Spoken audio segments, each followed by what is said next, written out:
Welcome back students. The address का second part अब हम लोग करने वाले हैं।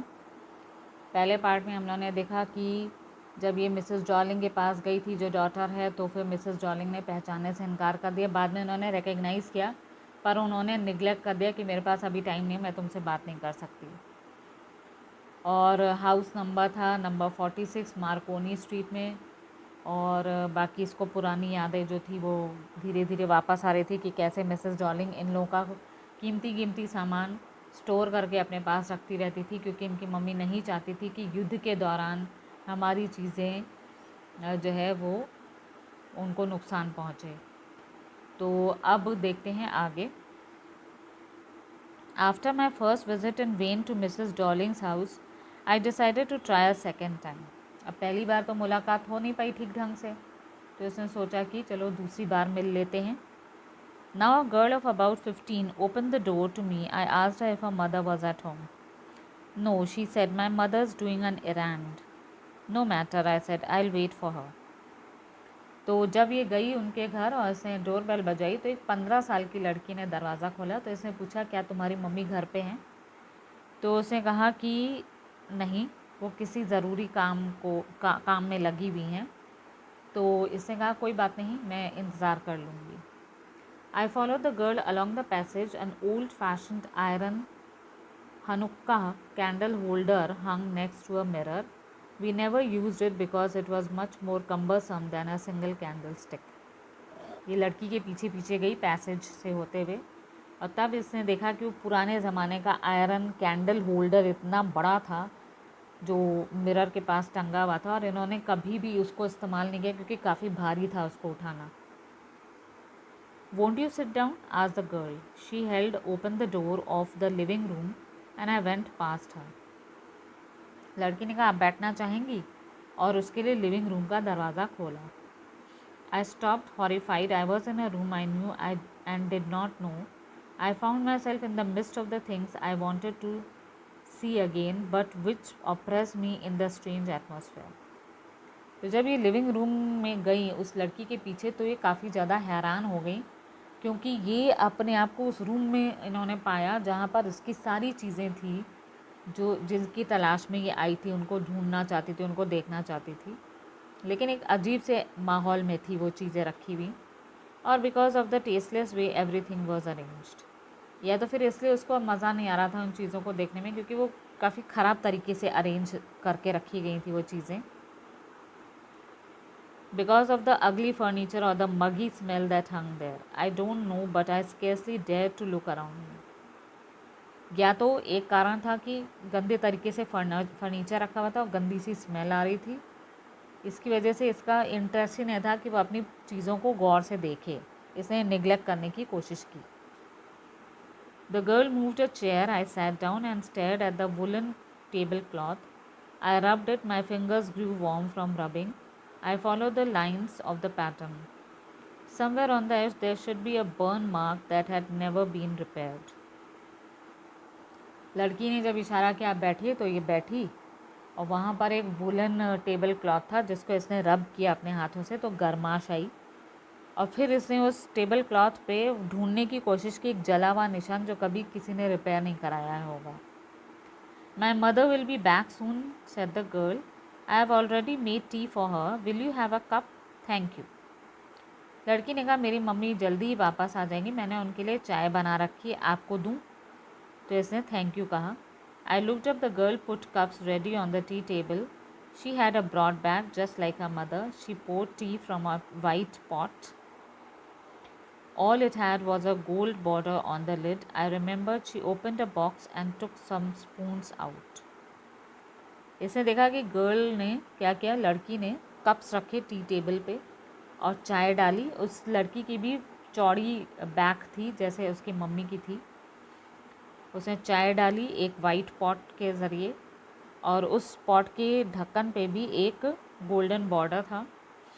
आई remember she opened a box and took some spoons out.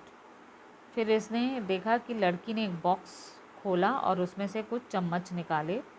That's a nice box. I heard my own voice. It was a strange voice, as though each sound was different in this room. जब daughter ने कहा ये तो बहुत ही अच्छा box है, तो उसे अपनी आवाज़ अजनबी सी लगी उस रूम में, और कुछ अजीब सा लगा माहौल। Oh, you know about them. She had turned round and brought me my tea. She laughed. My mother say it is antique. We've got lots more. She pointed round the room. See for yourself. फिर लड़की ने कहा अच्छा आपको पता है इसके बारे में। फिर उसने कहा लड़की ने कि मेरी मम्मी ने कहा इस तरीके की काफ़ी कीमती चीज़ें हैं इस रूम में, आप खुद ही देख सकती हैं चारों तरफ नज़र घुमा के। I had no need to follow her hand. I knew which thing she meant. I just looked at the still life over the table. As a child, I had always fancied the apple on the pewter plate. जो daughter है उसे कोई ज़रूरत नहीं थी उसका इशारा देखने में, क्योंकि उसे पता था कि क्या चीज़ों की तरफ वो इशारा कर रही है।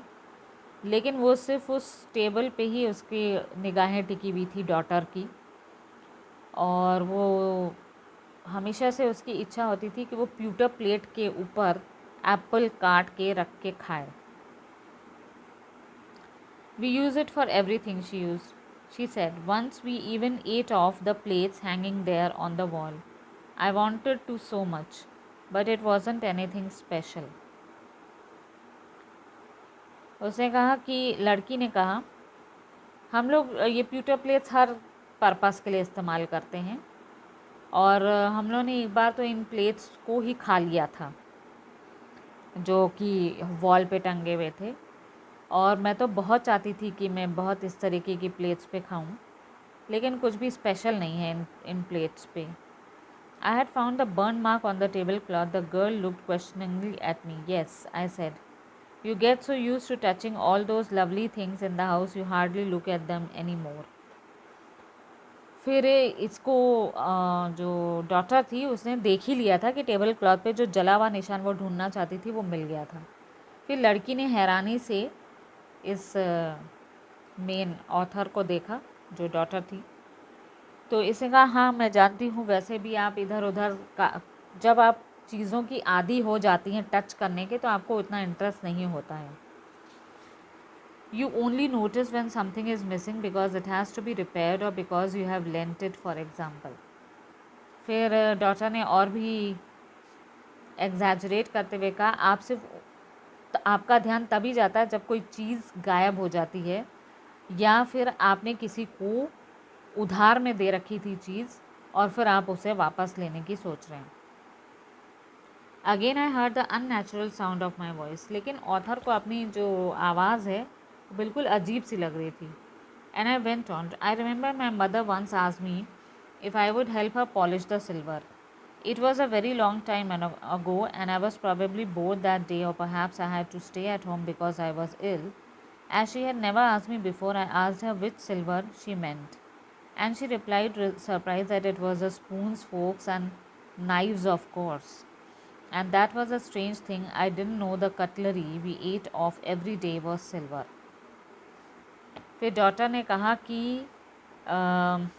मुझे याद है एक बार मेरी मम्मी ने कहा कि तुम सिल्वर साफ़ करने में मेरी मदद करोगी, पॉलिश करने में। तो मैं उस दिन जो है काफ़ी बोर महसूस कर रही थी, या तो फिर मुझे घर से बाहर जाना नहीं था या तो फिर मैं बीमार थी।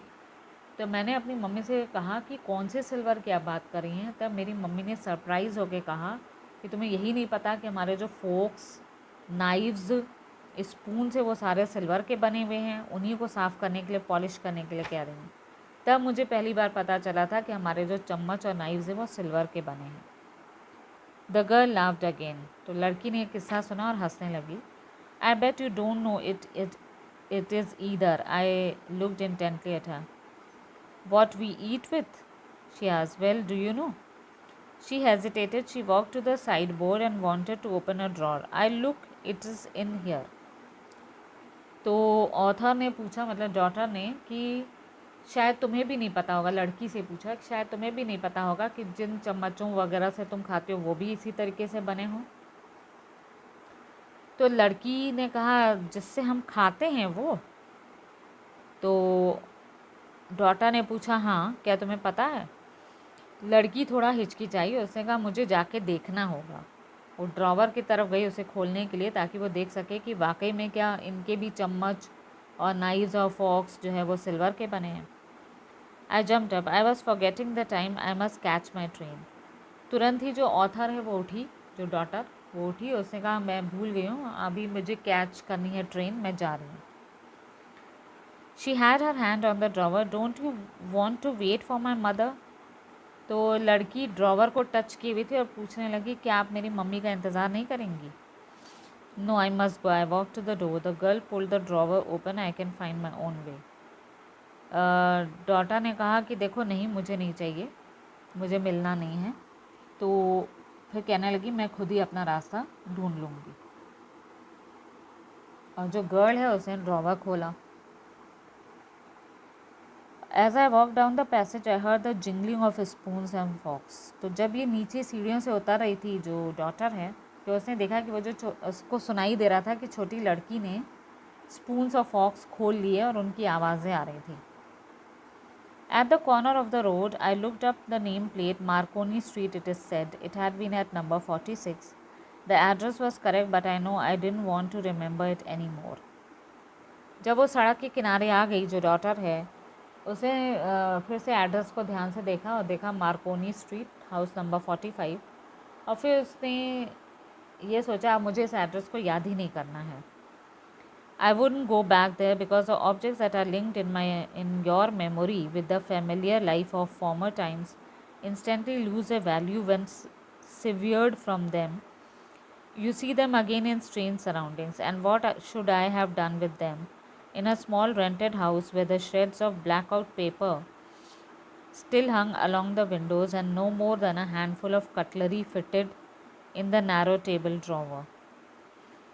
फिर उसने सोचा कि वैसे भी कि जब आप वापस जाओ उन चीज़ों को देखने के लिए जो अजीब से एनवायरनमेंट में बिल्कुल ही गंदे ढंग से रखी गई हो, तो आपका इंटरेस्ट ही लूज़ हो जाता है। और वैसे भी मैं इन बर्तनों को और इन चीज़ों को रख के क्या करूँगी। मैं एक रेंटेड हाउस पे रह रही हूँ जो कि स्मॉल है और उनमें ये सारी चीज़ें फ़िक्स भी नहीं होंगी।